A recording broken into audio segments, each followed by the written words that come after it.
कि हमारे जीवन में बहुत सारे हम प्रयास करते हैं, लेकिन वो सारा प्रयास करने के बाद भी आप देख रहे होंगे इस समय कि इतना सादा सारा प्रयास होने के बावजूद भी समाज में इतनी अव्यवस्था क्यों है? इतने अच्छे लोग होने के बावजूद, इतने धार्मिक संगठन होने के बावजूद, इतनी सारी अच्छी अच्छी व्यवस्थाएं और इतना अच्छा लोगों के पास साहित्य ज्ञान होने के बावजूद भी लोगों के अंदर इतना विरोधाभास क्यों है?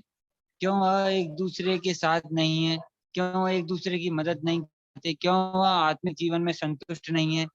या क्यों वह कुछ वो प्राप्त नहीं कर पा रहे जो उन्हें प्राप्त करना चाहिए?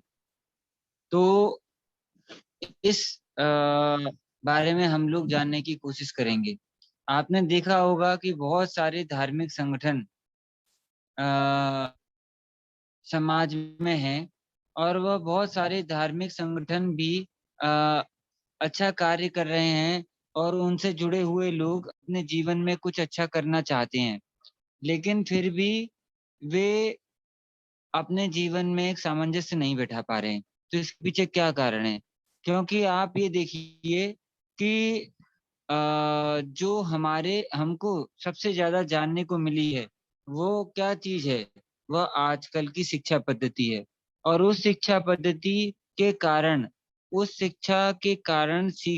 शिक्षा को सीखने के कारण, समझने के कारण, हम अपने जीवन में कोई भी निर्णय, कोई भी काम जो हम करने चाहते हैं, उस उसका निर्धारण नहीं कर पाते। और हमारे लिए जो हमारे मन का, हमारे लिए सबसे जरूरी जो चीज है, उस चीज को भी हमें कभी हम जान नहीं पाते, और उसको बिना जाने हम अपने जीवन में सब कार्य करते रहते हैं। और किस तरीके से हम अपने जीवन में एक आनंद को प्राप्त करें, उसके लिए हम क्या प्रयास करें, किन चीजों को समझें, कैसे व्यवहार करें, कैसे जितनी भी संसार में चीजें हैं, जितनी भी आसपास चीजें हैं, हमारा शरीर है, हमारे प्राकृतिक संसाधन हैं, उन संसाधनों को किस प्रकार से हम उपयोग करें, और जिससे कि हमें सुख और शांति मिले। तो वो चीज हम प्रयोग नहीं कर पाते, क्योंकि वह शिक्षा हमें, आजकल की शिक्षा केवल भौतिकता का ज्ञान हमारे दिमाग में बैठाती है, जानकारी बैठाती है। उसके लिए एक हमारे दिमाग में विश्लेषण करने की क्षमता पैदा नहीं करती कि हम किस प्रकार से किसी भी चीज को यह समझ पाए कि यह चीज हमारे लिए आने वाले समय में उपयोगी होगी कि नहीं होगी। क्योंकि एक बात आप भाइयों सोचिए, बहनों और भाइयों, कि कोई भी कार्य, चाहे वो आयुर्वेद का हो, चाहे वो सामाजिक हो, चाहे वो व्यवहारिक हो, कोई भी अपने पारिवारिक हो, यदि हम उसमें आने वाले समय और जो चीज घटित नहीं हुई है, जो घटित होने वाली है, उस व्यवस्था को नहीं समझेंगे, तो हम कभी भी अपने जीवन को, वर्तमान जीवन को अच्छा नहीं बना पाते। तो ये सब ज्ञान नहीं है, यह सब ज्ञान समाज में प्रचारित नहीं किया गया है, जो आपको होने वाली दूरदर्शिता को सिखाए। यह दूरदर्शिता यदि मस्तिष्क में नहीं होगी, तो आप कुछ अच्छा कार्य, हम कुछ अच्छा कार्य नहीं कर सकते, राष्ट्र निर्माण नहीं कर सकते, किसी भी अच्छी चीज को नहीं समझ सकते, चाहे आप लोगों के सामने कुछ भी कहते रहिए। तो इस बात को मुख्य रूप से समझना है, तो मैं एक उदाहरण देता हूँ आपको। जैसे चाणक्य थे, आचार्य चाणक्य ने इस बात को समझा कि यदि कोई घटना घटित होने वाली है, तो वो घटना घटना किस कारण से, उसमें क्या चीज है, वह मतलब किस तरीके से हमारे जीवन को, वर्तमान को प्रभावित करेगी, उस चीज का वो पूरा अध्ययन करते थे। और वह किस प्रकार से उनके जीवन को प्रभावित करती थी, और वह किस प्रकार से लोगों के जीवन को प्रभावित करेगी, उसके लिए पूरी उन्होंने एक शास्त्र का अध्ययन किया था। तो वही शास्त्र न्याय दर्शन कहलाता है। न्याय दर्शन एक ऐसा शास्त्र है जो हमारे वर्तमान के साथ में भविष्य का भी एकदम उचित तालमेल बनाता है। और उसको हम कहते हैं कुछ न्याय दर्शन की स्पष्ट तरीके होते हैं। यदि आप एक बात देखिए, अगर कोई वर्तमान समय में अच्छा चिकित्सक नहीं है, अच्छा वर्तमान समय में शिक्षक नहीं है, वर्तमान समय में अच्छा भाइयों आपने माइक म्यूट रखिए, वर्तमान समय में कोई कोई अच्छी व्यवस्था नहीं है, तो इसके पीछे समझ लीजिए क्यों उनके पास अनुमान प्रमाण नहीं है, उनके पास शब्द प्रमाण नहीं है। तो वो किस आधार पर निर्णय करेंगे कि हमें आने वाले समय के लिए दूरगामी अच्छे अच्छे विचारों का अनुसरण करना है। तो इसके लिए एक उचित सुव्यवस्थित और विश्लेषणात्मक शास्त्र की जरूरत होती है। यह शास्त्र न्याय दर्शन है। तो इस न्याय दर्शन में मुख्य रूप से हमारे पास कुछ बिंदु हैं, जिन बिंदुओं को हर एक को जानना चाहिए। यदि आप अपने बच्चे को अपना समाज में एक अच्छा आदर्श देना चाहते हैं, गुरुकुल यदि आप अपने बच्चे को नहीं बेच पाते और अपने घर में ही गुरुकुल का निर्माण करना चाहते हैं, तो आप न्याय दर्शन पढ़ें और अपने बच्चों को न्याय दर्शन पढ़ाएं, समझाएं, उनके जीवन में उसको लागू करवाएं कि किस तरीके से उसके व्यवहार में वो चीज आए। वह अच्छा पुत्र बन सकेगा, अच्छा समाज में एक व्यक्ति बन सकेगा जो गलत को गलत कह सकेगा। आजकल के व्यक्ति के सामने इतनी सारी गलत चीजें हो रही हैं, वो उसको गलत नहीं कह पा रहे क्योंकि उनके सामने दूरगामी चीज को देखने की दृष्टि नहीं है और विश्लेषणात्मक दृष्टि नहीं है। तो व्यक्ति कभी हताश नहीं होगा, निराश नहीं होगा, उसकी दृष्टि एकदम उचित दिशा में जाएगी और वह धीरे धीरे करके आत्मज्ञान को प्राप्त करेगा। तो इसके लिए कुछ बिंदुओं की जरूरत होती है। न्याय दर्शन मुख्य रूप से 16 बिंदुओं पर आधारित है और उन 16 बिंदुओं को उन्होंने काफी विश्लेषण किया है। और इसके जो रचयिता हैं महर्षि गौतम है। और मुझे मुझे अपना व्यक्तिगत अनुभव है कि अनुभव क्या, मेरा तो छोटा सा अध्ययन है, लेकिन मैंने जितना भी समझा है उससे मैं ये समझा हूं कि ये बहुत अमूल्य शास्त्र है। और इसमें यदि हम इसको गलत दिशा में न ले जाएं, अपना गलत इसको चर्चा का विषय न बनाएं, तो ये हमें बहुत अच्छा ज्ञान दे सकता है। इसलिए इसमें किसी भी चीज को जानने के लिए, कुछ चीजों को समझने के लिए हमें कुछ बिंदुओं की आवश्यकता है। इसमें मुख्य बिंदु होते हैं प्रमाण, प्रमेय, संशय, प्रयोजन, सिद्धांत, दृष्टांत, तर्क, अवयव, निर्णय, वाद, जल, विदंडा, छल, जाति, निग्रह, हेतुवाद। तो एक आध पॉइंट हो सकता है मैं मिस कर गया हूँ। तो इस तरह से ये जो बिंदु हैं, हर बिंदुओं पर हमें अ, हर बिंदुओं पर हमें विचार करना है और उसकी धीरे धीरे करके यदि विश्लेषण होगा आने वाले समय में, हम डॉक्टर साहब से कोशिश करेंगे कि उन पे धीरे धीरे वो आगे विश्लेषण करें। तो ये जो 16 बिंदु हैं, ये हमारे विवेक को जागृत करने में महत्वपूर्ण भूमिका निभाते हैं। मैं आपको कुछ बिंदुओं के बारे में बताऊंगा, उसके बाद में डॉक्टर साहब हमारा मार्गदर्शन करेंगे। इसमें भाइयों जैसे प्रमाण है, सबसे पहले आता है प्रत्यक्ष। आप हमारे और आपके सामने क्या कोई भी चीज है, यदि ये मोबाइल है तो ये प्रत्यक्ष है। और उस प्रत्यक्ष को हम हमारे सामने कोई भी चीज आती है तो वह प्रत्यक्ष के रूप में आती है। फिर उस प्रत्यक्ष के भी कुछ भाग हैं। प्रत्यक्ष में पहला एक प्रमाण के रूप में आती है। मैं आपसे गलत बोल गया, प्रमाण में होता है प्रत्यक्ष प्रमाण। फिर प्रत्यक्ष प्रमाण के साथ में आता है अनुमान प्रमाण। अब आपने किसी भी चीज को देखा, मोबाइल को देखा, तो मोबाइल हमने देख रहे हैं, मुझसे बात कर रहे हैं, और इसमें अनुमान की क्या भूमिका है? अनुमान की भूमिका है कि ये मोबाइल हमें अपने से कितना दूर रखना चाहिए और यह इसकी रेडिएशन हमें कितना नुकसान पहुंचाएगी, ये अनुमान प्रमाण हमें बता रहा है। और यह अनुमान प्रमाण में कौन सा प्रमाण में बता रहा है? शब्द प्रमाण बता रहा है। तो शब्द प्रमाण में हमें यदि अच्छे किसी, अब ये शब्द प्रमाण किसके आधार पर है? शब्द प्रमाण में अहमियत उनको दी जाती है जिन्होंने आत्मज्ञान प्राप्त किया है। लेकिन यदि वैसे व्यक्ति नहीं है जो आत्मज्ञान प्राप्त व्यक्ति, तो ये देखा जाता है कि ज्यादा से ज्यादा वो आप्त पुरुष हों, यानी कि वह उस श्रेणी में आते हों जो सेवा का भाव रखते हैं और लोगों की सेवा करना चाहते हैं, तो उन लोगों को हम शब्द प्रमाण में अहमियत देते हैं। तो इसी इसी के साथ में हम उस शब्द प्रमाण को ध्यान में रखते हैं और अनुमान के आधार पर विश्लेषण करते हैं कि यह जो रेडिएशन निकल रहा है, कि यह सकारात्मक और नकारात्मक पक्ष को रखकर अनुमान करते हैं, और अनुमान करके हमें पता चलता है कि यह हमारे लिए प्रत्यक्ष रूप में उपयोगी है, तो हम उसका उपयोग करते हैं। इसी प्रकार से आगे धीरे धीरे करके प्रमेय है, प्रयोजन है, सिद्धांत है, दृष्टांत है, संशय है।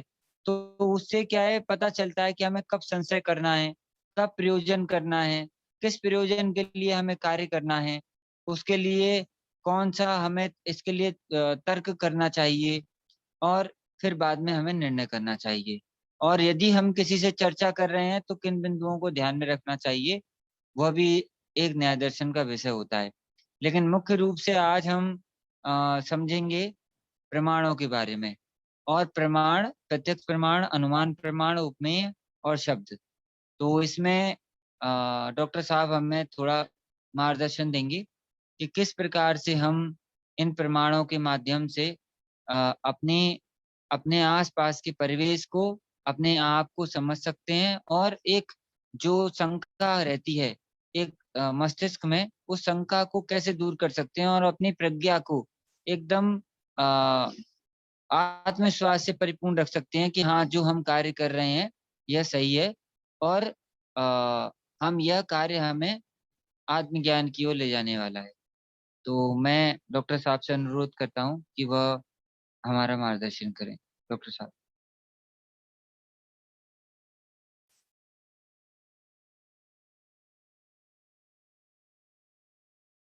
डॉक्टर साहब, मेरी आवाज सुन पा रहे हैं?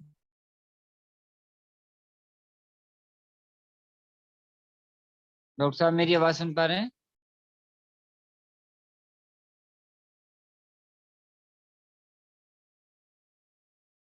अ, अजय जी, मेरी आवाज सुन पा रहे हैं?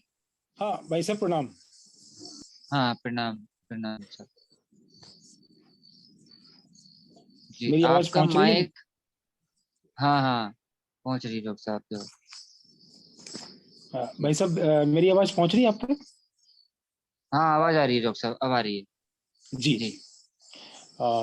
बहुत अच्छा लग रहा है और बहुत खुशी हो रही है, और आज बड़े आनंद और गौरव का विषय भी है कि परम आदरणीय लोकेश जी ने बहुत ही समसामयिक और अत्यधिक मानवीय मूल्य से भरा हुआ सब्जेक्ट रखा हुआ है।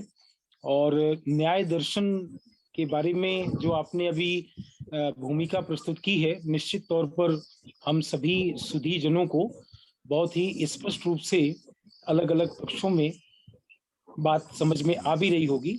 और हम एक मानसिक रूप से जिस संज्ञान को लेते हुए आज के विषय का प्रवर्तन करने वाले हैं, वह परम आदरणीय लोकेश जी ने बहुत ही सहज शब्दों में आपके सामने रखी है।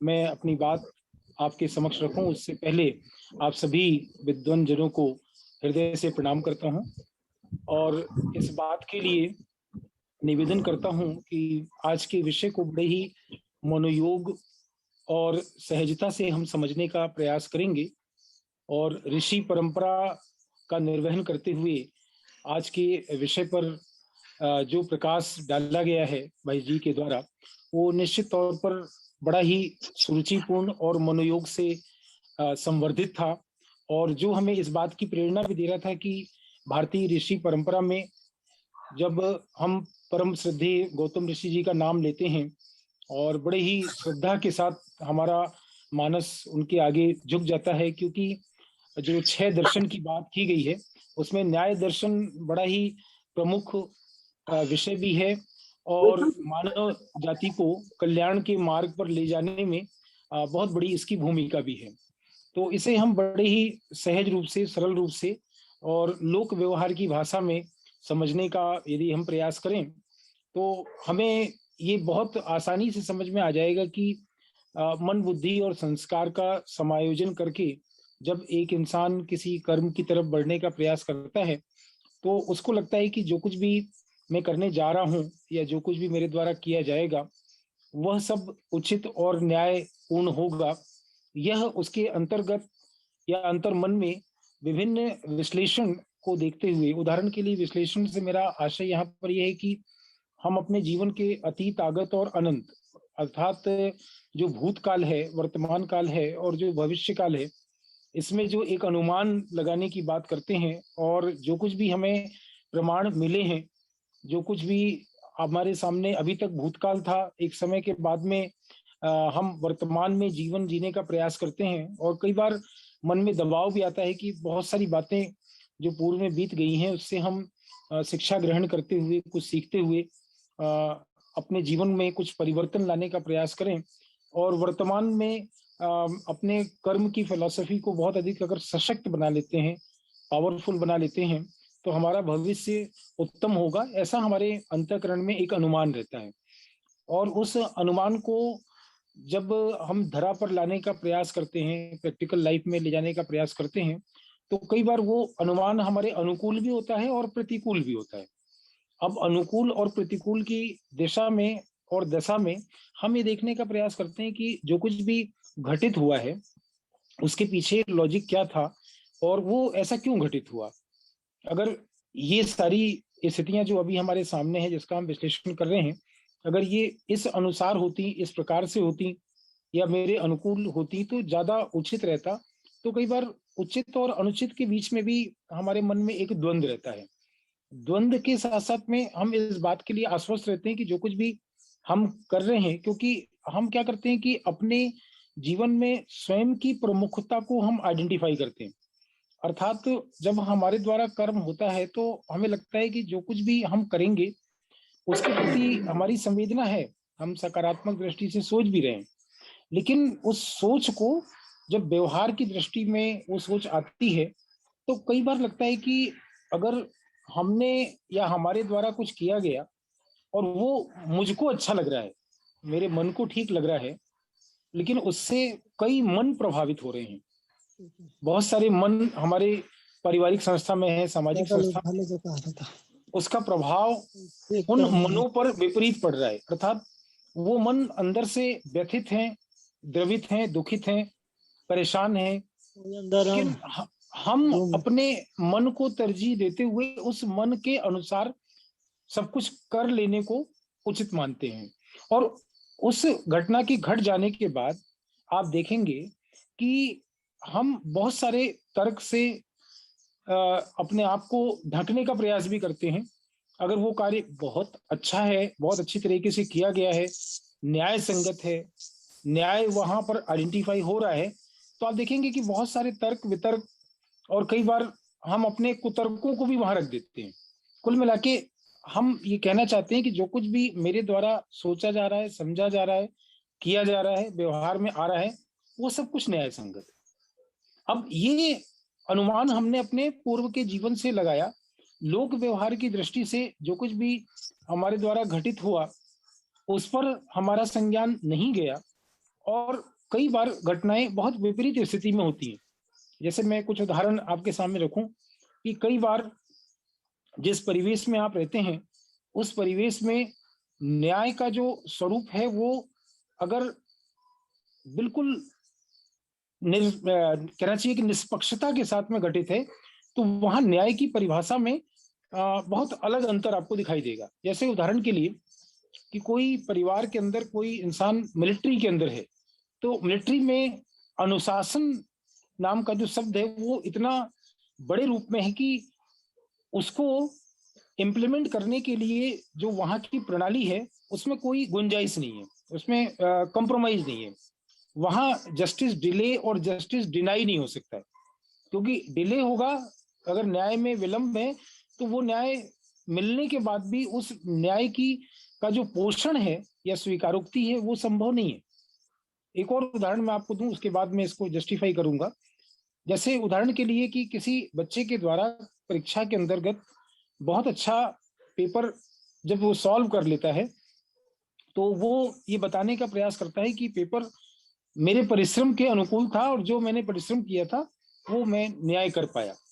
लेकिन जो विद्यार्थी उसको नहीं पूरा कर पाता है, तो वो ये एक स्टेटमेंट देता है कि आउट ऑफ कोर्स या आउट ऑफ सिलेबस आया था। अब प्रश्न उठता है कि जो व्यक्ति ये स्टेटमेंट दे रहा है, उन्होंने अपने टीचर या अपने शिक्षकों के उस स्टेटमेंट पर अगर संज्ञान लिया होता कि जब वो बच्चा पूछ रहा था कि परीक्षा में जो अति महत्वपूर्ण या इम्पोर्टेंट जिसको बोलते हैं, वो प्रश्न अगर लिखवा दिए जाएं और मैं उसको बहुत अच्छे से हल कर लेता हूँ, तो वो ज्यादा न्याय संगत होगा। उसी समय टीचर ने एक स्टेटमेंट दिया कि please stand up on the bench, अपनी बेंच पे खड़े हो जाओ और नोट योर माइंड, अपने दिमाग में ये अंकित कर लो कि अनइम्पोर्टेंट इज इम्पोर्टेंट, जो महत्वपूर्ण नहीं है वो महत्वपूर्ण है। और लास्ट में एक स्टेटमेंट दिया, गो थ्रू द बुक, अर्थात पूरी किताब पढ़ो। अब इस स्टेटमेंट का अनुपालन करने के लिए उस विद्यार्थी को ये लगा कि मुझे सजा मिली थी और शायद ये मेरे लिए ही है, लेकिन अन्य विद्यार्थी जो उस कक्षा में थे और उस कक्षा से इतर भी थे, जब उन तक स्टेटमेंट गया तो उनको लगा कि ये हमारे लिए भी न्यायपूर्ण है कि हम बार बार गुरुजी से बोल रहे हैं कि इंपॉर्टेंट लिखवा दीजिए, लेकिन गुरुजी ने एक बच्चे को बेंच पर खड़ा किया और ये कहा कि not your mind, unimportant is important. तो जैसे तुम महत्वपूर्ण नहीं समझ रहे हो, वो भी महत्वपूर्ण है, अर्थात गो थ्रू द बुक, अर्थात पूरी पुस्तक को पढ़ो। तो प्रश्न उठता है कि पूरी पुस्तक को पढ़ने वाला विद्यार्थी केवल अपनी दृष्टि नंबर की बढ़ोतरी तक अपने आप को सीमित नहीं किए हुए, वो ये सोचता है कि जीवन के व्यवहार में अगर संपूर्ण पुस्तक का अध्ययन मैंने किया है या इस विषय को अन्य लेखक के द्वारा जो कुछ भी लिखा गया है उससे भी मैंने अध्ययन किया है, तो निश्चित तौर पर उसके जीवन के व्यवहार में वो जो प्रत्यक्ष प्रमाण वो इंसान चाहता था वो उसको दिखाई देगा। अर्थात वो अपने अंकों की उच्चता के साथ में जीवन की उच्चता को भी जीने का प्रयास करेगा। अब इस प्रयास में सफलता या असफलता की प्राप्ति के समय बहुत सारी हम टैगिंग लगाते हैं। उदाहरण के लिए कि जब हम प्राप्त नहीं कर पाते हैं तो हम ये कहने का प्रयास करते हैं क्योंकि नहीं, अर्थात सकारात्मक और नकारात्मक दोनों के स्टेटमेंट हमारे पास में मौजूद रहते हैं, चाहे वो अतीत के किसी महानुभाव के द्वारा घटित हुए घटनाओं के बेस पर निर्धारित किए गए हों या सामान्य लौकिकती हों या अर्थ हों या मुहावरे हों। तो वो बहुत छोटे से स्टेटमेंट बहुत बड़ी बात हमें सिखाने के लिए मददगार साबित हो जाते हैं।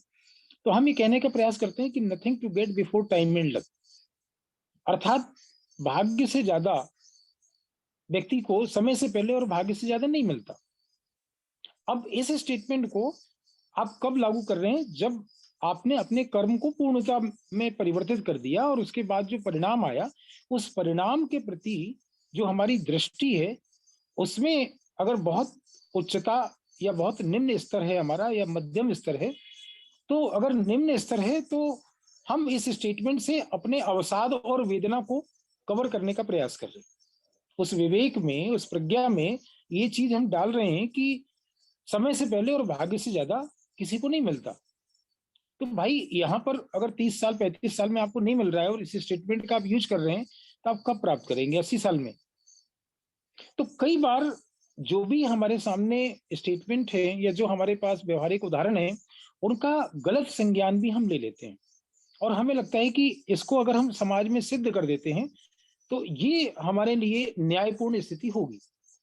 कई बार ऐसी भी परिस्थिति पैदा होती है, जैसे मैंने आपसे कहा कि कोई परिवार में अगर कोई मिलिट्री का व्यक्ति है और उस परिवार में जो कुछ भी वो घटित होता उसको दिखाई देता है और वो अप्रत्याशित हो या ऐसा हो जो मर्यादा के अनुकूल नहीं हो, तो उस व्यक्ति के द्वारा वो सब कुछ देखने के बाद में अपने स्वयं के द्वारा, उसको पता है कि न्याय प्रणाली जो हमारी लोकतांत्रिक व्यवस्था में बनी हुई है वो व्यवस्थापिका, कार्यपालिका और न्यायपालिका की प्रोसेस से होकर गुजरेगी, लेकिन वो क्या करता है, वो अपने संज्ञान में जिस सेवा काल में वो इंसान था तो त्वरित निर्णय और त्वरित न्याय पर उसका भरोसा है, अपने या स्वयं के पास प्राप्त किसी भी वस्तु से या किसी भी हथियार से वहां पर किसी जीवन तक को समाप्त कर देता है। इसके पीछे कारण क्या रहता है कि ये चीज उसके अनुसार नहीं घटी, तो अब इसकी समाप्ति ही अवश्यंभावी है। अब लोक व्यवहार में भले ही वो लोमहर्षक घटना के रूप में आए, या ऐसा नहीं किया जाना चाहिए इस रूप में आए, या न्याय को अपने हाथ में नहीं उठाना चाहिए ये संज्ञान हो, लेकिन वो व्यक्ति से ये पूछा गया है कई बार। मेरा अपराध की दुनिया में जो लोग कार्य कर रहे होते हैं और जेलों में जो बरसों से रह रहे हैं, उनके साथ भी मुझे काम करने का अवसर मिला, और उनके मनोवैज्ञानिक परीक्षण के बाद पता चला कि वो विद्वान भी थे, लेकिन अपराध को सहन करने की ताकत उनके अंदर नहीं थी।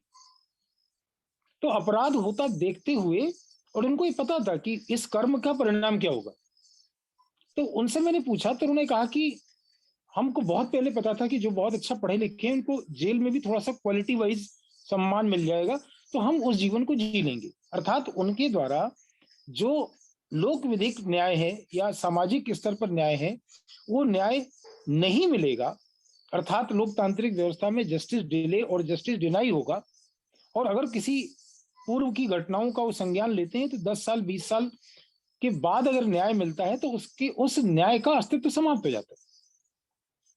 उस व्यक्ति के साथ जो पीड़ा सहन कर रहा है, उसे 20 वर्ष तक अन्याय की स्थिति में न जाने कितनी बार, कितनी अदालतों के साथ, कितने मीडिया के द्वारा, कितनी व्यवस्थाओं के द्वारा, कितने पारिवारिक बंधनों के द्वारा उस घटना के दोहराव को उसे रखना पड़ता है, और वो बार बार उस घटना में जाता है।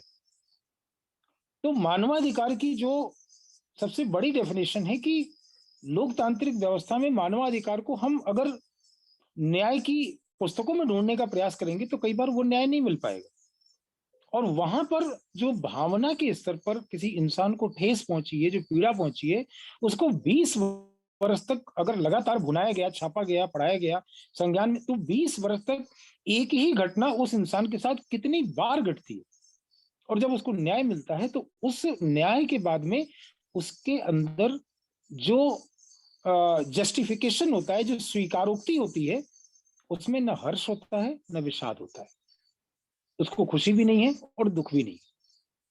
अर्थात ये एक ऐसा उदाहरण मैं आपको दे रहा हूं कि मान लीजिए कि एक सिस्टम में कोई व्यक्ति की नियुक्ति होती है। मान लीजिए कि पुलिस व्यवस्था के अंदर एक इंसान सिपाही बनता है, और 30 साल की सेवा काल के बाद में वो सिपाही के पद से रिटायर हो जाता है। तो मोटे तौर पर न्याय की परिभाषा में ये निकल के आएगा कि इस व्यक्ति के द्वारा श्रेष्ठ कर्म नहीं किए गए, इसलिए इनको पदोन्नति या उन्नति का क्रम प्राप्त नहीं हुआ।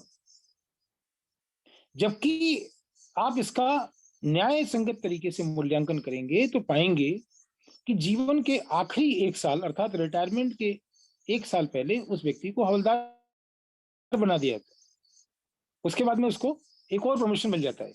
तो वो 2 प्रमोशन लेने के बाद में उससे जब पूछा जाता है कि भाई अब आपको कैसा लग रहा है, तो कहता है कि ये जो न्याय मिला है इससे मुझे कोई सुख दुख नहीं है।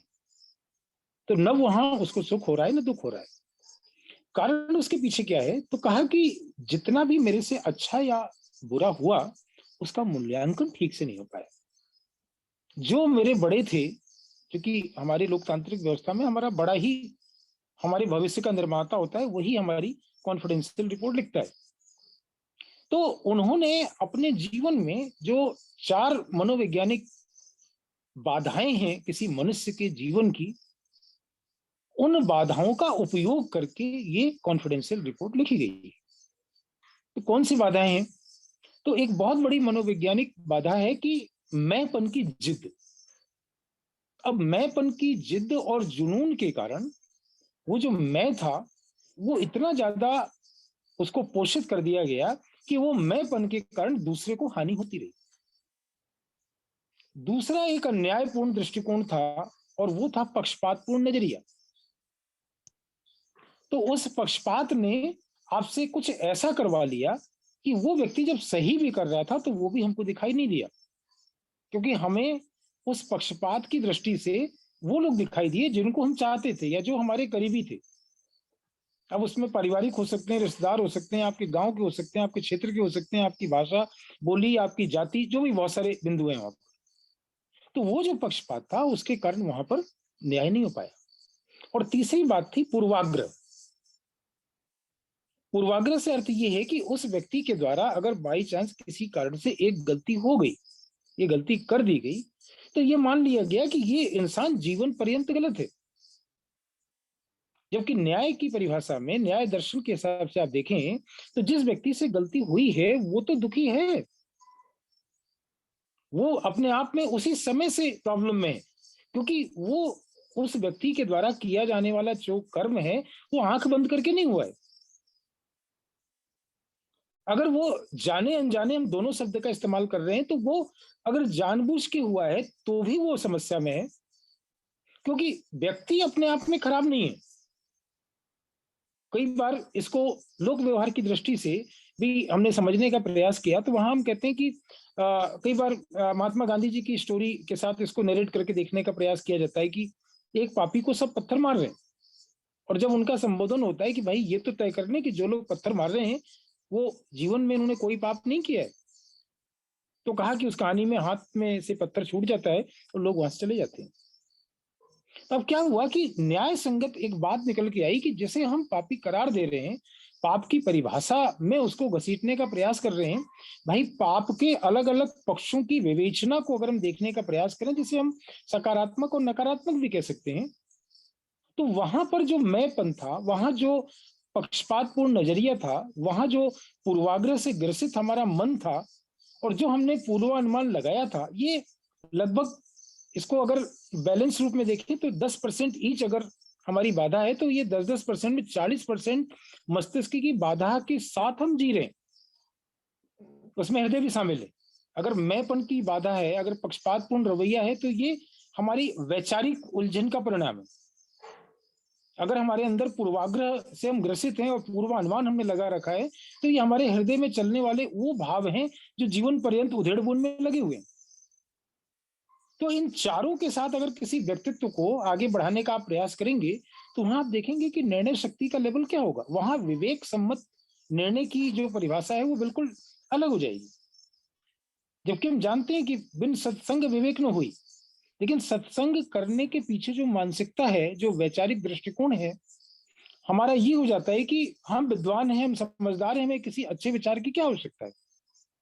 जबकि बिन सत्संग विवेक न हुई, ये स्टेटमेंट एक बहुत बड़े ग्रंथ रामचरित मानस के माध्यम से हमने पढ़ा हुआ है, इस सच्चाई को हम जानते थे, लेकिन उसे हम अपने न्याय के स्वरूप में नहीं लगा के देख रहे। हमें लग रहा है कि जो ज्ञान हमने अर्जित किया है, चाहे वो अनुभव के माध्यम से हो, चाहे वो अध्ययन के माध्यम से हो, चाहे वो स्वाध्याय के माध्यम से हो, सत्संग रूपी विचार श्रृंखला के प्रारंभ होते ही न जाने कौन सा ऐसा विचार हमको प्राप्त हो जाए जिसके माध्यम से हमारी जो विवेक शक्ति है वो जागृत हो जाए और वो सत्य असत्य का निर्णय कर सके।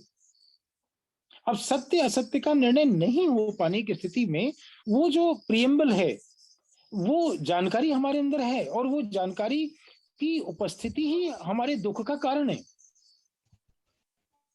सत्य का घटित हो जाना, सत्य का आरोपित हो जाना, सत्य का प्रत्यारोपण में चले जाना, सत्य का अवगाहन कर लेना, सत्य के प्रति निष्ठावान हो जाना, और उस सत्य को जीवन में विवेक सम्मत तरीके से स्वीकार कर लेना, और प्रारंभिक तौर पर मन वचन कर्म के द्वारा इसको लागू कर देना, ये सब बातों पर बड़ा गंभीर चिंतन हमें करना पड़ेगा। और आप देखेंगे कि उन लोगों से जो सत्य के बहुत अधिक पोषक थे, जिन्होंने एक लंबा अध्ययन किया था, उनसे भी गलती हो गई, उनसे भी असत्य घटित हो गया, तो वो असत्य के वहां समर्थक क्यों हुए? क्योंकि वहां असत्यता ने उनको तात्कालिक लाभ के लिए प्रेरित कर दिया, और वो तात्कालिक लाभ क्षण भंगुर था, केवल हमारे शरीर तक सीमित है। वहीं पर वो संकुचित हो गए, और उस संकुचन ने उनकी विवेक शक्ति को समाप्त कर दिया। और तमाम तर्क वितर्क के माध्यम से, क्योंकि गलती हुई तो बहुत सारे उच्चता के आयाम पर स्थापित लोगों से भी गलती हुई है, इन तर्कों को हमने सामने रखना शुरू कर दिया, किस लिए कि हमें अपने आप को बचाना था। लेकिन न्याय दर्शन हमसे बार बार इस बात को कह रहा था कि भाई जो कुछ भी हमारे द्वारा हो रहा है वो उचित नहीं है, वो न्याय संगत नहीं है। वहां पर हमको विचार करने की आवश्यकता है। लेकिन क्षण भंगुर और तत्कालिक भौतिक लाभ की उपस्थिति हमारे मानस पर इतनी छा गई, तो वहां जब ऐसा घट गया तो फिर अब क्या करें? तो फिर वही धर्म ग्रंथ का सहारा हम लेते हैं कि जाके प्रभु दारुण दुख दें ताकि मति पहले हट ले। अब मति वहां खत्म हो गई, जबकि बहुत अच्छा ज्ञान था हमको कि जहां सुमत तहां संपत्ति नाना। तो वो सुमति की प्राप्ति के लिए वो अहंकार हमारे आड़े इसलिए आ जाता है कि जब भक्तिकालीन सभ्यता में, जब ज्ञानार्जन की परंपरा में, जब ज्ञान परंपरा को विशुद्ध रूप से बनाए रखने के लिए, योग दर्शन को स्वीकार करने के लिए, जीवन के धारणा पक्ष को अहमियत देने के लिए, जीवन में सेवा के प्रति निष्ठावान रहने के लिए जब इन अलग अलग विषयों पर चर्चा होती थी, तो हम लोगों ने अपनी विवेक के सामने ये पक्ष रख दिया कि हम इतने ज्ञानवान हैं कि जब ज्ञान, योग, धारणा या सेवा की स्थिति आएगी तो हम न्याय कर लेंगे। जबकि पुराने लोगों ने हमको, जो वेद पढ़ रहे हैं, वेद पाठी हैं, गीता पाठी हैं, रामायण का पारायण कर रहे हैं, वो हमें समझा रहे हैं कि भैया समय निकाल के 1 या 2 घंटे सत्संग कर लो, ये सत्संग ही तुम्हारे काम में आएगा। आप बैठ के आधा 1 घंटा ध्यान कर लो, ये ध्यान आपको एकाग्र करेगा और आपको अपनी जो आत्मा की शक्तियां हैं इसको स्वीकार करने में, अनुभव करने में मददगार साबित होगा। लेकिन ज्ञान ने क्या कर दिया कि इन सब बातों पे पर्दा डाल दिया और हमने कह दिया कि भाई आप बूढ़े हो, आप बुजुर्ग हो गए हो, अगर आपके 2 घंटे का ध्यान का समय है तो आप 2 घंटे ध्यान करो। और उस समय हमने ये तर्क दे दिया कि हम इतने विद्वान हैं कि हम टहलते हुए ध्यान कर लेंगे, हम बाकी कार्य करते हुए ध्यान कर लेंगे, क्योंकि हम बुद्धिमान हैं, हम स्कूल, कॉलेज, विश्वविद्यालय गए हैं, हमारे पास में अकादमिक शिक्षा है, हमारे पास में तकनीकी ज्ञान है, हमारे पास में प्रोफेशनल योग्यताएं हैं। जबकि उस ध्यान को इसलिए आपको कहा गया था कि इसके बाद जो प्रवचन होगा तो आप पहले 1 घंटा अपने आप को एकाग्र कर लो।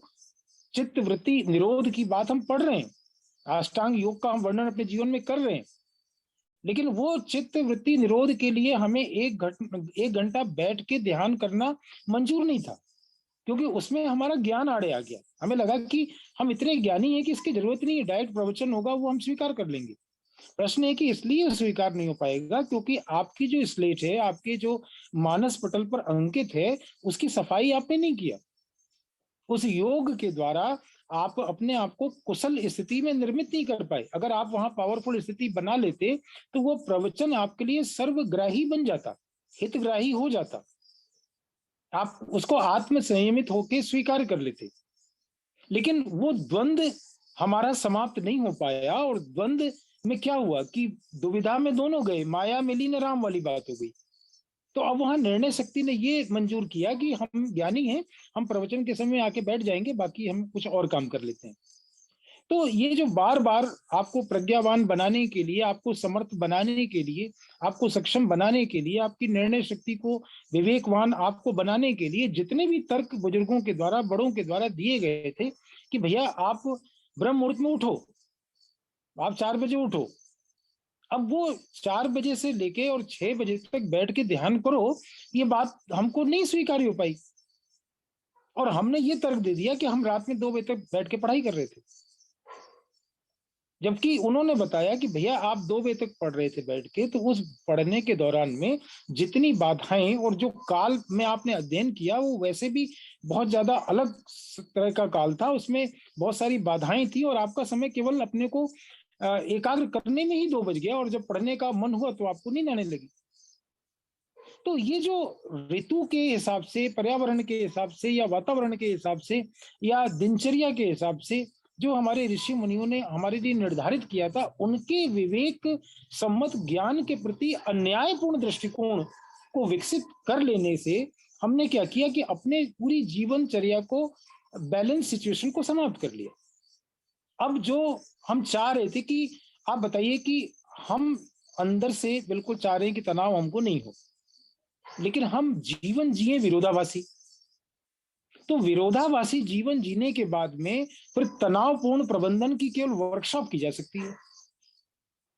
जीवन हम जिएंगे विरोधाभासी, आप मान लीजिए कि आपको अहिंसा की प्राप्ति करनी है, तो आप जंगल में जाके शिकार करके और जाके एक जीव को की हत्या करके उसकी खाल लाके उस पर बैठ के आप ध्यान करें और बोलें कि मैं एकाग्रता को प्राप्त कर रहा हूँ, मैं अहिंसा को प्राप्त कर रहा हूँ, तो ये जो विरोधाभासी जीवन है, भाई आप जमीन पर बैठ सकते थे, दरी पर बैठ सकते थे, लेकिन आपने जो ये प्रपंच रचा, ये जो प्रोपेगेंडा किया, ये जो परिस्थिति निर्मित की कि आपने पहले हिंसा किया और फिर अहिंसा को प्रमोट कर रहे हैं आप। तो वहां पर विरोधाभासी जीवन आपके सामने है। तो आपके सामने विकल्प जो आपने चुना और आपका जो संकल्प था, तो संकल्प में अगर विरोधाभास आ गया, तो आप बताइए कि फिर न्यायपूर्ण जीवन जीना आपके लिए कितना दुष्कर हो जाएगा। तो ये सारी चीजें जब हम अपने सामने रखते हैं, ऐसा नहीं है कि प्रकृति के प्रति प्रेम हमारा आज नहीं था, इसके पहले नहीं था या आगे नहीं होगा, वो था, लेकिन अविवेक निर्णय के कारण हम सब कुछ जो नष्ट करने पर आमादा थे, जो दुख हमने प्रकृति के प्रति व्यवहार करके दिया है, उसका खामियाजा जब हमको भुगतना पड़ा और जब हमको समझ में आया कि प्रकृति से प्रेम करना कितना अनिवार्य है, हम वापस उस ढर्रे पर आ गए। तो हम मनुष्य होने के कारण कई बार न्याय दर्शन को अगर स्वीकार नहीं करते हैं, तो उसका एक लंबा परिणाम हमारे सामने निकल के आता है।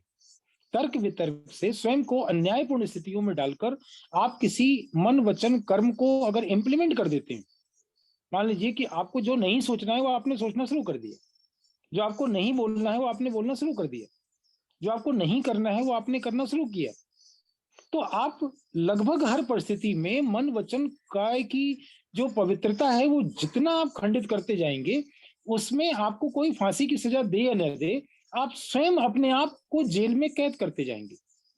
मन में आपने अगर विषाक्तता घोल ली, मन में अगर दुर्भावना को पैदा कर लिया, तो वो मन किसका था? वो आत्म जगत को महसूस करने की मन की वो ताकत थी जिसके द्वारा आप सब कुछ अच्छा सोच सकते थे। लेकिन अच्छा नहीं सोचने की स्थिति में मन ही आपका दुखी है, मन ही परेशान है। और फिर हम गाना गा रहे हैं कि मन ही देवता, मन ही ईश्वर, मन से बड़ा न कोई। तो उस मन को छोटा क्यों बनाया? उस मन को संकुचित क्यों किया? तो जब हम उस मन को संकुचित कर देते हैं, तो वही चीज हमारी वाणी में फिर धीरे धीरे आने लगती है।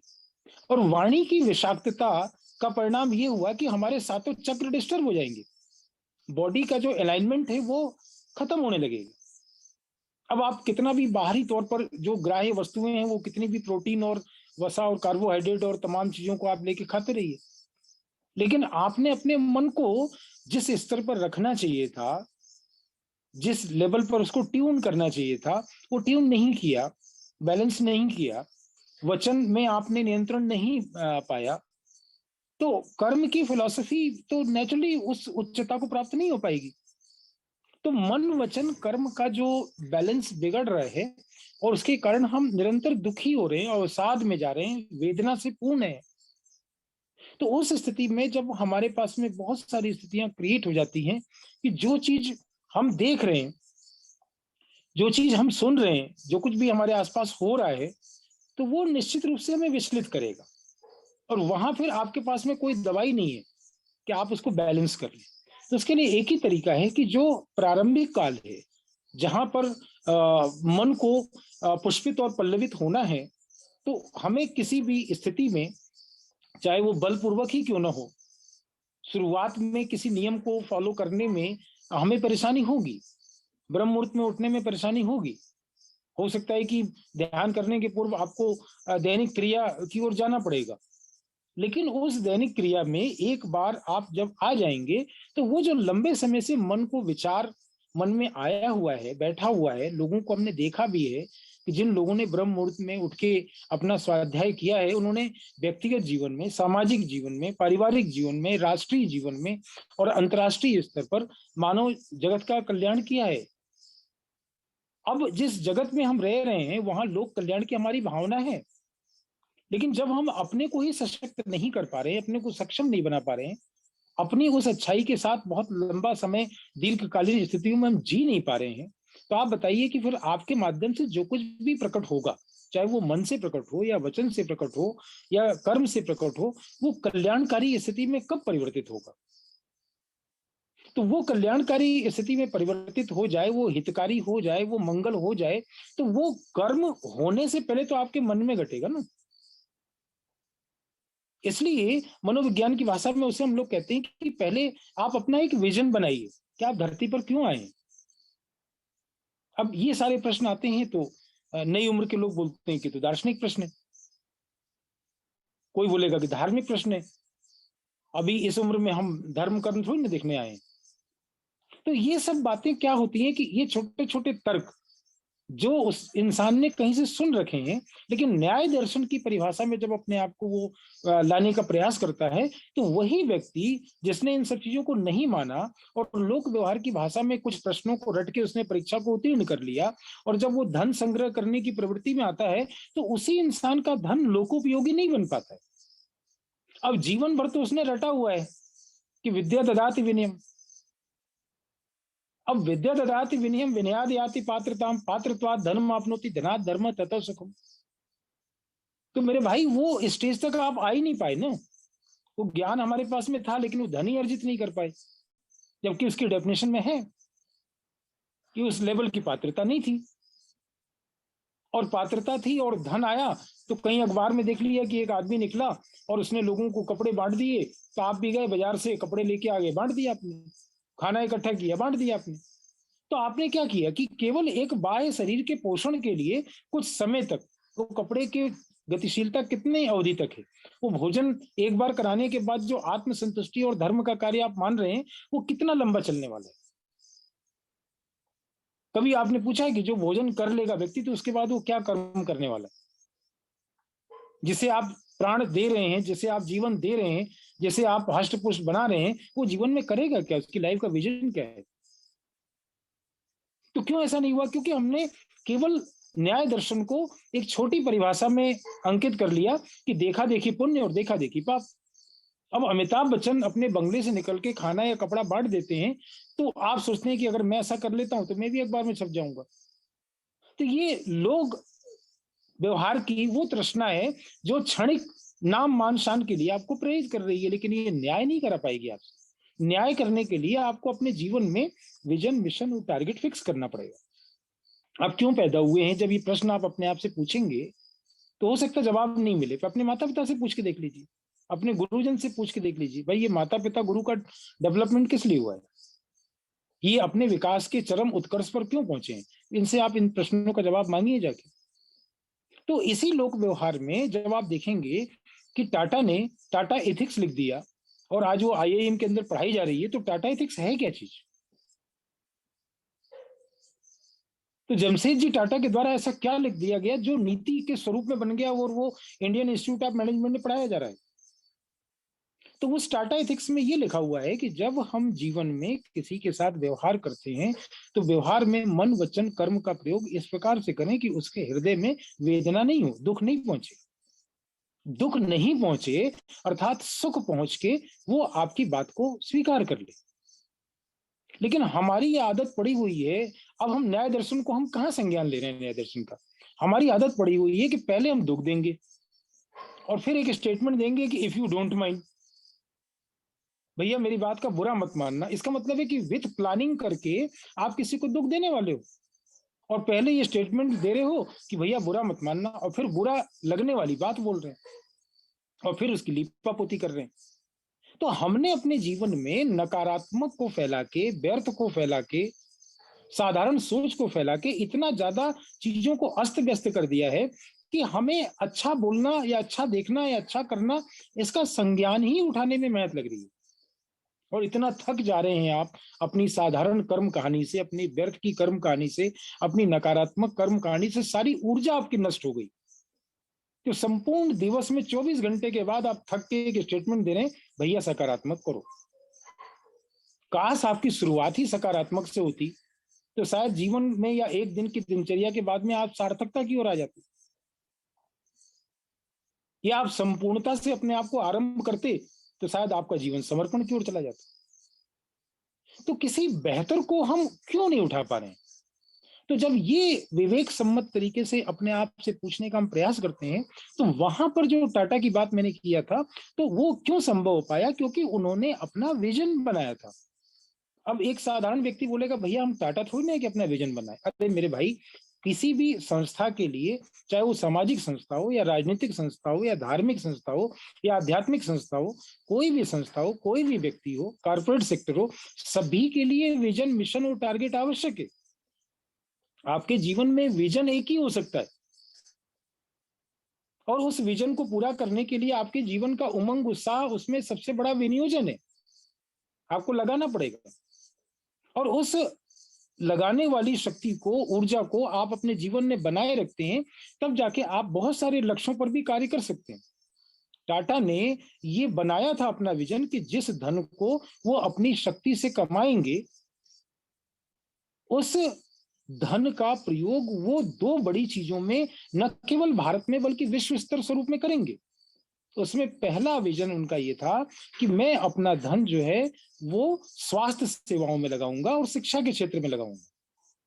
अब उन्होंने ऐसा किया, और आपको लगता है कि मैं उठा और एक झोपड़ी के पास में गया, 2 बच्चों को मैंने पढ़ा दिया और फेसबुक पर उसको लाइक कर दिया। तो मेरे भाई, ये विजन नहीं है, ये सस्ती लोकप्रियता अर्जित करने का एक छोटा सा उपाय है।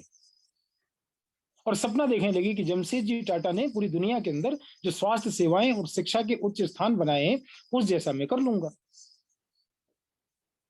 तो हम जब ये तय करते हैं कि हम क्यों पैदा हुए, हमें क्या करना है इस धरती पर, कितने समय हमको रहना है, इसके बाद में क्या होने वाला है, पूर्व जन्म में हम कहाँ थे, भविष्य से हमारा क्या होगा, तो थोड़ा सा हमको अपने स्वरूप में झांक कर देखना पड़ेगा कि हमारा जो पूर्व जन्म है, पूर्व का या वर्तमान जन्म है या भविष्य जन्म है, इसके पीछे क्या कहानी है। तब हमें समाज दर्शन की आवश्यकता पड़ेगी, फिर हमें न्याय दर्शन की आवश्यकता पड़ेगी। तो इस दर्शन के पीछे जो मूलभूत अवधारणा है, चूंकि मैं शास्त्रीय अवधारणा की तरफ अभी नहीं गया, और मेरा ये मानना है कि हम सहज शब्दों में इसको समझने का प्रयास कर रहे हैं, तो यहां पर जो न्याय दर्शन की बात हम कर रहे हैं, उसमें जो कार्य है, जो कारण है, जो उसके बीच का संबंध है, जो निमित्त और निर्माण का स्वरूप है, जो भाव और भासना की स्थितियां हैं, उसमें हम जाने का प्रयास करें। अब इससे होने वाले जो सुख दुख हैं, उसकी जो अपेक्षा है वो केवल हमारे दृष्टिकोण तक सीमित है। कुछ कार्य करने के बाद हमें सुख की प्राप्ति होती है, ऐसा हमारी केवल मान्यता है। उस कार्य के होने और न होने इसमें उसमें कोई सुख दुख नहीं है, ये हमारी केवल मान्यता है कि ऐसा हो जाएगा तो हमें सुख मिलेगा, ऐसा नहीं होगा तो हमें दुख मिलेगा। और जो आत्म कल्याण के मार्ग पर हैं, वो इन भौतिक सुख और दुख से अपने आप को अलग कर लेते हैं। तो न्याय दर्शन का जो सबसे बड़ा लाभ ये है कि हम अपने जीवन में सही मूल्यांकन कर सकते हैं, विवेक का निर्धारण कर सकते हैं, सही और गलत के बीच में, डूज और डोंट डूज के बीच में एक अंतराल प्रस्तुत कर सकते हैं। उस अंतराल को समझ के स्वीकार करके, ये ठीक है कि न्याय दर्शन पढ़ने वाले से भी गलती होगी, लेकिन वो उस मानव से ज्यादा बेहतर होगा कि जिससे गलती हो रही है और वो गलतियां उससे निरंतर हो रही है। तो न्याय दर्शन उस गलती के पश्चाताप में तो आपको ले जाएगा, क्योंकि वहां वो स्वयं को पनिश करेगा। पनिशमेंट से अर्थ केवल यहाँ पर शारीरिक दंड विधान नहीं है कि आपके हाथ से खराब हुआ, आपने हाथ काट लिया, आपकी आंखों ने बुरा देख लिया, आपने आंख फोड़ ली। यहाँ शारीरिक दंड की बात नहीं कि मैं कर रहा हूँ, शारीरिक दंड तो व्यवस्थापिका, कार्यपालिका और न्यायपालिका की व्यवस्थाओं के हिसाब से आपको मिलता है। लेकिन जो आत्म जगत का सिद्धांत है, जो मोक्ष की अवधारणा से जुड़ा हुआ सिद्धांत है, जो समाज दर्शन का सिद्धांत है, जो न्याय दर्शन का सिद्धांत है, जो मनोवैज्ञानिक सिद्धांत है, जो धर्मगत आचरण का सिद्धांत है, जो आध्यात्मिक परिवेश में पुरुषार्थ का सिद्धांत है, वही हमको कई बार सुख और दुख की परिभाषा में रख देगा।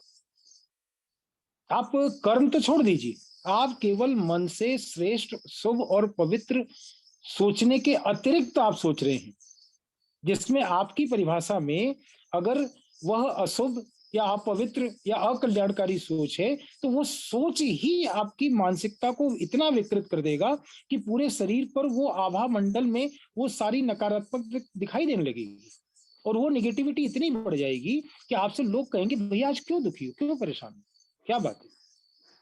अब आप बताइए कि अभी तो आपके मन में ही है, वो वचन में भी नहीं आया। वचन में आते ही तो आपको उस पर क्रिया प्रतिक्रिया मिलेगी, और वो क्रिया प्रतिक्रिया आपका विवेक और न्याय दर्शन हमको पहले ही करा देता है। आपके बोलने के पहले ही आपको पता होता है कि अभी इसका प्रत्युत्तर क्या होने वाला है। आपके कर्म से पहले आपको पता होता है कि ये कर्म जो मैं कह रहा हूं अगर न्याय संगत नहीं है, अगर ये समाज में या परिवार में या देश में या दुनिया में जाता है, तो मेरी स्थिति क्या होगी। तो यहाँ न्याय दर्शन का जो सबसे बड़ा फायदा है वो ये है कि पूरी दुनिया आपको गलत साबित कर दे, लेकिन न्याय दर्शन का जो सबसे बड़ा सिद्धांत का जो फायदा हमको होने वाला है कि न्याय दर्शन हमें ये इतनी ताकत दे देता है कि आप दूसरे की नजर में भले गिर जाएं, लेकिन आप बताइए कि आप अगर विवेक सम्मत निर्णय से कर्म अकर्म और विकर्म के बीच में अंतराल नहीं कर पाए और जिस दिन आप अपनी नजर में गिर गए तो उस दिन कौन उठाएगा।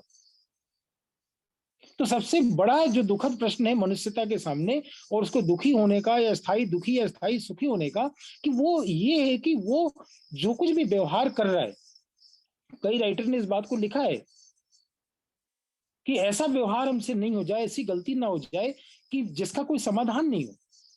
हम रोज गा रहे हैं कि भूल के भी भूल नहीं हो, लेकिन वो भूल हो रही है। तो इसमें कर्म के सिद्धांत कहीं ना कहीं आड़े आ रहे हैं, पूर्व जन्म का हिसाब किताब भी आड़े आ रहा है, स्वभाव संस्कार को परिवर्तित नहीं करने की स्थितियां भी आड़े आ रही हैं। ये सब हम जान रहे हैं। कोई व्यक्ति जन्म से नहीं चाहता कि वो उसके द्वारा अपराध हो, लेकिन ऐसी परिस्थिति बन जाती है कि एक अच्छा खासा व्यक्ति भी उसके पैर क्यों अपराध की तरफ चले जाते हैं, उसके हाथ क्यों अपराध की तरफ चले जा रहे हैं।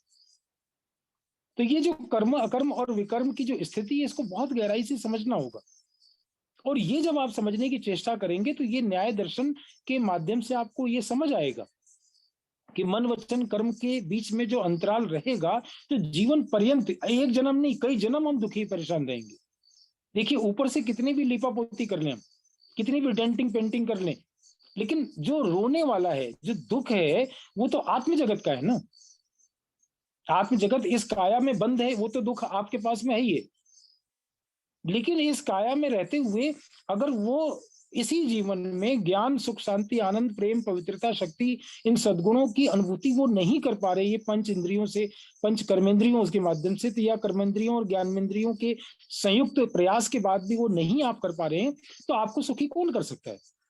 बाह्य जगत में जितना भी सुख आपको दिखाई दे रहा है वो सब क्षणिक है, कुछ समय के बाद में वो सब खत्म होने वाला है। तो ऐसी स्थिति में जो बाह्य जगत और अंतर जगत का अंतराल है कि बाह्य जगत में जैसे आप आ रहे हैं तो निश्चित रूप से आपको अपनी बारी और अपनी पारी का इंतजार करना पड़ेगा, लेकिन अंतर जगत में आप जितना अधिक जा सकते हैं, जब आप बाह्य जगत में नहीं है तो आप अंतर जगत में चले जाइए, आत्म कल्याण के लिए कर लीजिए कुछ काम। भले ही आपको व्यवहारिक रूप से कोई सजा नहीं दे, लेकिन अपनी कर्म कहानी से अगर सोशल बाइकआउट दुनिया में सबसे बड़ी सजा अगर कही जाती है तो वो सामाजिक बहिष्कार है। तो कई बार आप कई लेवल पर सामाजिक रूप से बहिष्कृत भी हो जाते हैं। तो आप देखिए कि जिन लोगों को आजादी के समय जेल हुआ, उन्होंने भी जेल के अंदर बैठ के भी ग्रंथों की रचना कर दी। तो इस कोरोना काल में भी, इस विभीषिका के समय भी पूरी दुनिया में जहां हाहाकार है, आपसे जितना बन पड़े मानवता की मदद करें, नहीं तो अपनी मदद तो कर लें, आत्म कल्याण तो कर लें। ये न्याय दर्शन का सबसे बड़ा आपको सूत्र और सहारा है, जो आपको हर समय मदद करने के लिए प्रेरित करता है कि आप जितना समय बाह्य जगत में है अच्छी बात है, आप प्रयास करें आपसे सब कुछ अच्छा हो, लेकिन अगर आप बाह्य जगत में नहीं है तो प्लीज मेरा व्यक्तिगत निवेदन है कि आप आत्म जगत में आ जाइए, अंतर्मुखी हो जाइए। तो अंतर्मुखी हो जाने से जो स्वदर्शन चक्र की ओर हम जाएंगे, स्वदर्शन की क्रिया करने का हम प्रयास करेंगे, तो वहां पर न्याय दर्शन आपकी मदद करेगा। वहां वो जो प्रश्न आप अपने आप से पूछ रहे थे कि मैं क्यों आया हूं, किस लिए आया हूं, मुझे क्या करना है इस धरती पर, वो सारे उत्तर आपको मिल जाएंगे, वो आत्म जगत से आपको मिलेंगे उत्तर।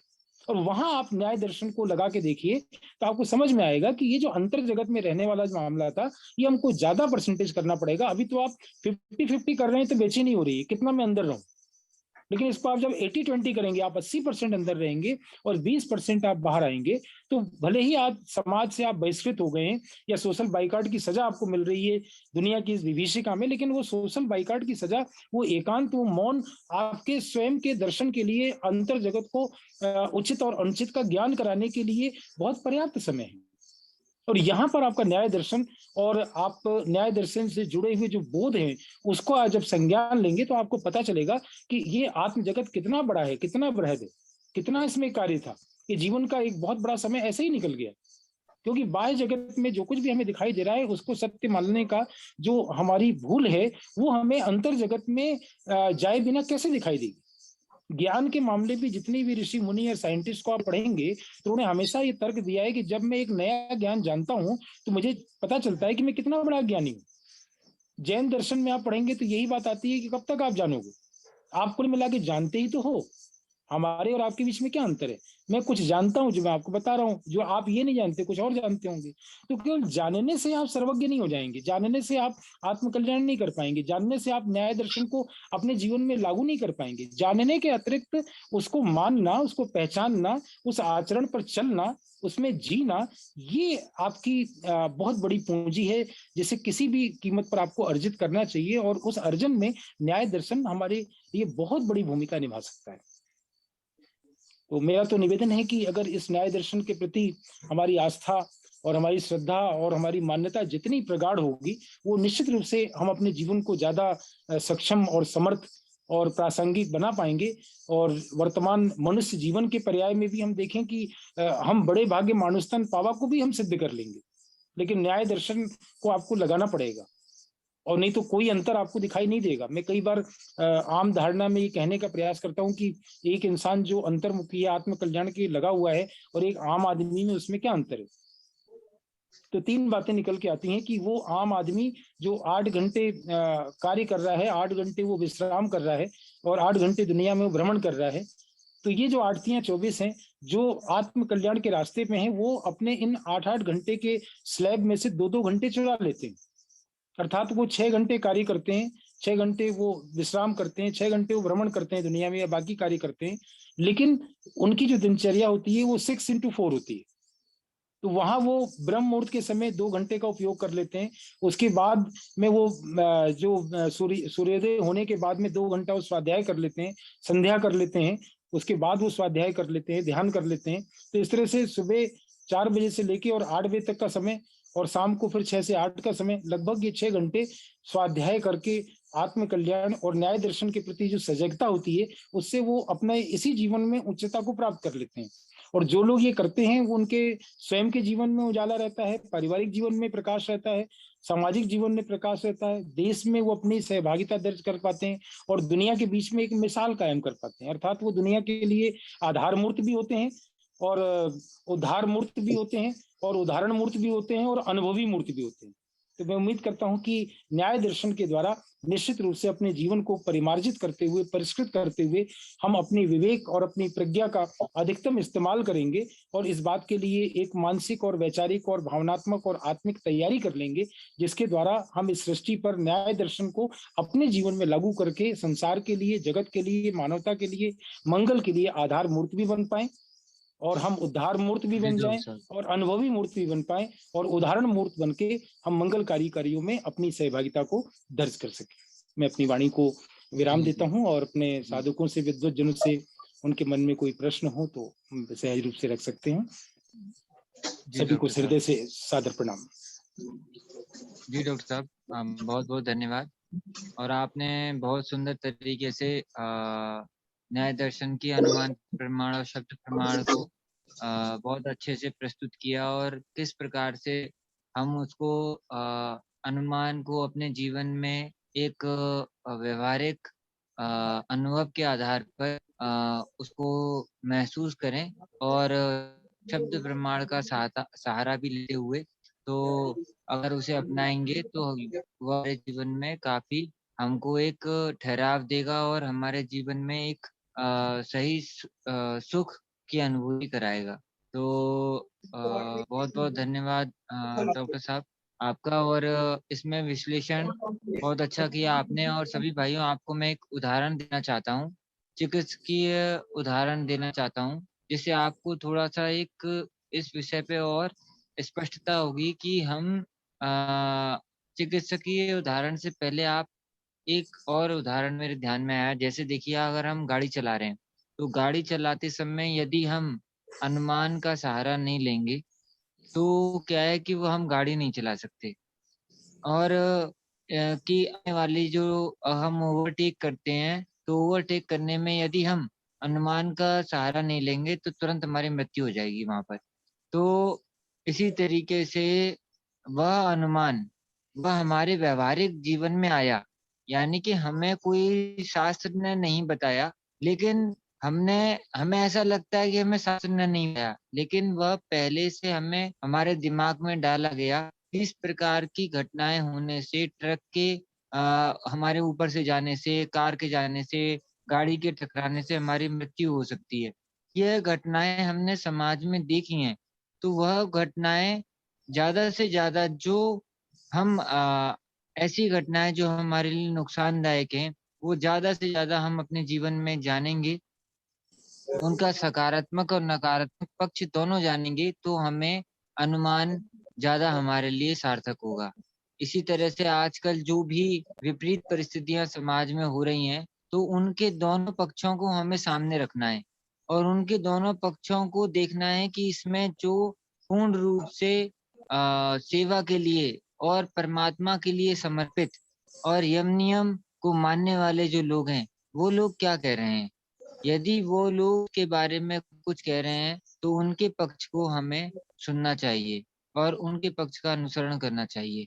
और जो व्यक्ति यम नियम नहीं अनुसरण कर रहे हैं और केवल अ, और ज्ञान है जो उन्हें मिला है, लेकिन वह ऋषि प्रदत्त ज्ञान नहीं है, तो हमें उसका अनुसरण बहुत आखिरी स्तर पे करना चाहिए। तो यही मैं डॉक्टर साहब भी यही कहना कहा है डॉक्टर साहब ने कि किस प्रकार से हम शास्त्रों के और माध्यम से और अपने जीवन में उन चीजों को व्यवहारिक रूप में अनुभव करें। अंतिम न्याय दर्शन का जो उद्देश्य है कि हमारे व्यवहार में, हमारे अनुभव में वह कैसा महसूस हो रहा है। यदि उचित महसूस हो रहा है, जितनी भी बातें हमने शास्त्रों में महसूस पढ़ी और वह अंतिम स्तर पे यदि उचित महसूस हो रही हैं, तो यानी कि वह हमारे लिए सार्थक है। और यदि वह किसी कारणवश नहीं हो रही हैं वास्तविक स्तर पे, यानी कि हमने कुछ गलती की है कहीं पर, तो वह हमें फिर देखना है कि शास्त्र की बात कहीं गलत हुई है या हमें शास्त्र समझने में गलती हुई है। तो वह चीज हमें फिर दोबारा विश्लेषण करना है। तो मैं इतना ही वाणी को विराम दूंगा अपनी। मैंने पहले भी काफी समय लिया था। तो अब मैं डॉक्टर साहब का बहुत अच्छा विश्लेषण रहा है और मुझे लगता है आप सब उस दिशा में जरूर मुड़े होंगे। आगे भी हम पूरी कोशिश करेंगे कि इस विषय में हम आगे पूरी गहराई से जाएं, क्योंकि न्याय दर्शन पूरी बुद्धि खोलने वाला शास्त्र है। अभी आपको केवल एक वो मिला है, ट्रेलर मिला है छोटा सा। जी जी, बिल्कुल तो बिल्कुल। क्या हम अ, एक तो प्रश्न रख सकते अब हैं? हाँ हाँ जी, किसी का प्रश्न है, क्या कह रहे हैं। हाँ हाँ, मैं ये जो न्याय की बात की गई है, न्यायिक व्यवस्था की, अंतिम हल इसका क्या है? मतलब अंतिम जो ऊपर वाली सत्ता है उसका निर्णय क्या होता है, यह कैसे जान पाएंगे? आ, आ, आप न्याय व्यवस्था, डॉक्टर साहब बताइए। हाँ, बहुत अच्छा प्रश्न बहन जी ने हाँ किया डॉक्टर है। साहब बताइए। जी। हम्म। बहुत अच्छा प्रश्न है और ये बहन जी का जो प्रश्न है वो इसी बात को संकेत देता है कि न्याय दर्शन में हम जब आत्मविज्ञान को सामने रखते हैं, आत्मा को सामने रखते हैं, और मैंने पूर्व में अपने व्याख्यान में भी कहा कि आत्मा की जो अनुभूतिगत मौलिक गुण और शक्तियां हैं, उस अनुभूतिगत मौलिक गुण और शक्तियों को इसी जन्म में, इसी शरीर में रहते हुए जब उस सुख और इंद्रियों से अलग आनंद को हम नहीं प्राप्त कर पाते हैं, तो वहाँ ईश्वरीय व्यवस्था से भी हमें प्रत्यक्ष रूप से कोई भी मदद प्राप्त नहीं हो सकती। ये उसका सबसे बड़ा प्रमाण है। अगर हमारे द्वारा विरोधाभासी स्थितियों में अपने जीवन को लाने का प्रयास किया गया, जैसे एक छोटा सा उदाहरण मैं आपको लूंगा कि सृष्टि के आरंभ से अगर हम सृष्टि का अवलोकन करें, तो आरंभ में मनुष्य और मनुष्य के साथ जितने भी जीव जगत थे, सब जुड़े हुए थे और कहीं किसी का विरोधाभास नहीं था।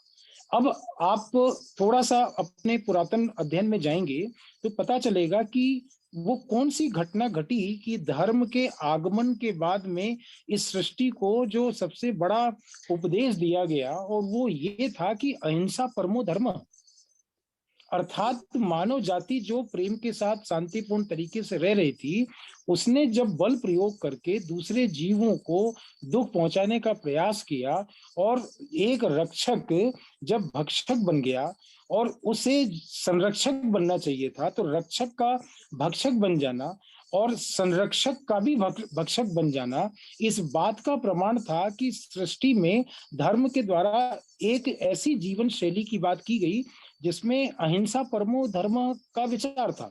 अब उस विचार का अनुपालन नहीं करने के कारण, या उसे उस बोध से स्वीकार नहीं करने के कारण, या न्याय दर्शन को का अनुपालन नहीं करने के कारण उस व्यवस्था में हम लगातार लगे रहे, और उस व्यवस्था ने हमको इतना ज्यादा अन्यायी बना दिया कि एक मनुष्य जहां जीव जंतुओं को दुख देकर उसका भक्षण कर रहा था, उसने मनुष्य को भी खाना आरंभ कर दिया।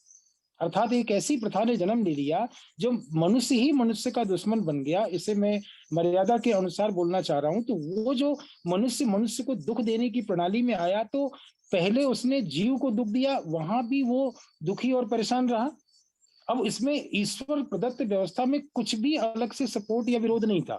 आपके कर्म के सिद्धांत, आपके न्याय के सिद्धांत ही दोनों ने ही आपके सामने दूध का दूध और पानी का पानी रख दिया। जहां याद है पहले हमने जीवों को दुख दिया, फिर हम मनुष्य को दुख दे रहे हैं। तो मनुष्य को दुख देने के बाद में जेल और न्याय व्यवस्था तो बाद में कार्य करेगी। आपका मन जिस स्तर पर पतित हुआ, कलुषित हुआ, वाणी जिस स्तर पर पतित हुई, कलुषित हुई, और उसके बाद कर्म से आपके माथे पर कलंक आया, उसने ही आपको इतना तार तार कर दिया कि आपके पास में ईश्वर तक जाने का मार्ग ही नहीं रहा। आप ईश्वर तक क्या जाएंगे? आप स्वयं को आईने के सामने नहीं रख पाते हैं। आत्मा आत्मदर्शन ही नहीं कर पाती है। जो व्यक्ति आपका साक्ष्य बना, उसका ही हम सामना नहीं कर पाते। तो हम एक भौतिक दंड प्रणाली को तो हम छोड़ दें अभी, लेकिन जब आप नहीं माने और आपने इस अन्याय को जीव जंतुओं मनुष्य के साथ और आधुनिक व्यवस्था और पश्चिमी सभ्यता का अनुकरण करके, अंधानुकरण करके अपने व्यक्तित्व, कृतित्व और अस्तित्व को ही खत्म कर लिया, और जब आप मानव मात्र में रहते हुए, मानव संज्ञान में रहते हुए ही अमानवीयता से भरे हुए हैं, अर्थात आपको ये पता चल गया कि पतन के इतने कार्य दुनिया में हो चुके हैं कि उस पतन से नीचे जाना भी आपके अंदर उसकी भी शक्ति नहीं है।